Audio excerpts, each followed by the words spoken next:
জীবন তো একটাই, আর এই জীবনে আনন্দ ঘোরা এটাই প্রধান উদ্দেশ্য থাকে মানুষের।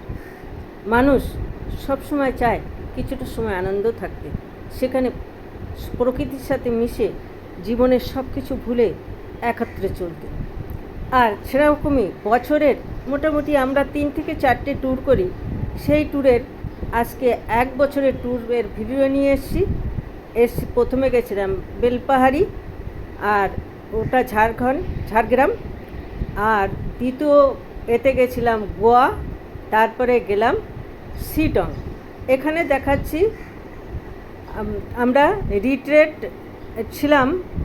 আমরা বেলপাহাড়িতে যে কেকাবনিতে ছিলাম সেখানকার হোটেলটা দেখাচ্ছি। এরপরে ওখানে সাইট সিন করেছিলাম, সেই ঝর্ণা আর সেইটা দেখাচ্ছি। এত সুন্দর, দেখো আমাদের বাড়ির পাশে, কলকাতা থেকে কিন্তু বেশি দূরে না বেলপাহাড়ি, সেখানে আমরা গেছিলাম চলে। এরপরে দেখো আমরা কত ঘুরছি, ওখানে এত গাছগাছালা আর এত সুন্দর পরিবেশ, যেখানে মনে হবে যে যেন মনের একটা ফ্রেশ অক্সিজেন নিচ্ছি। আর সেই অক্সিজেন নিয়ে আমরা যেন সারাটা বছর ভালোভাবে সুস্থভাবে কাটাই, সেটাই জন্য আমরা পরিকল্পনা করছি। ঘুরতে যাওয়া মানেই একটু অন্যরকম লাইফ কাটানো, মনটা খুশিতে ভরে যায়। এরপরে আমাদের যাত্রা শুরু শিটং।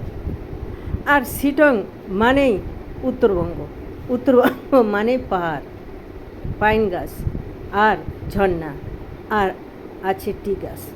আমরা হাওড়া স্টেশন পৌঁছে গেছি, বন্দে ভারত আমাদের জন্য অপেক্ষা করছে। বন্দে ভারতে উঠে আমাদের যাত্রা শুরু। চললাম আমরা শিটং কমলালেবুর দেশে।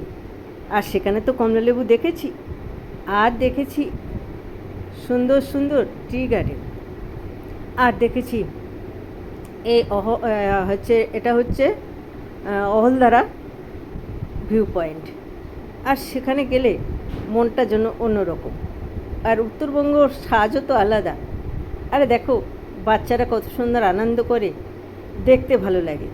প্রতিটা মা বাবা বছরে 1 থেকে 2 বার বাচ্চাদের ঘুরতে নিয়ে যায়, কারণ লাইফটা হচ্ছে শর্ট।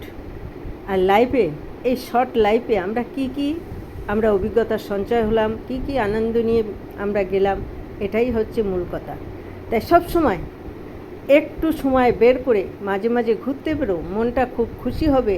আর এখানে নানা রকম জিনিস দেখছি, সেইটাই বলছি, পাইন গাছ। তারপরে এবার এসে গেছি গোয়াতে। আর গোয়ার সমুদ্র মানেই তো তোমরা জানো অন্যরকম ঝলক, তার রাতে এক ঝলক আর দিনে এক রকম। এরপরে আমি উঠলাম স্কাইওয়ার্কে। আর সেখানে সত্যি সমুদ্রের ভেতর দিয়ে ছুটে চলে আর জীবনের প্রথম অভিজ্ঞতা, আমি প্রথম চললাম, এত ভালো লাগলো। আর গোয়াতে যে আমরা সমুদ্র ভ্রমণ করেছিলাম, সেখানে যে আমরা অনেক কিছু অ্যাক্টিভিটিস করেছি, সেগুলো আমাদের সারা জীবন মনে থাকে। এক এক জায়গায় এক এক রকম আনন্দ। আর সেই আনন্দ উপভোগ করার জন্য আমরা ছুটে চলি এক ডেস্টিনেশন থেকে আর এক ডেস্টিনেশন। দেখো এবার আমি নামছি, কত সুন্দর। ভালো থেকো, সারা বছরের ট্যুরিস্ট জেলা।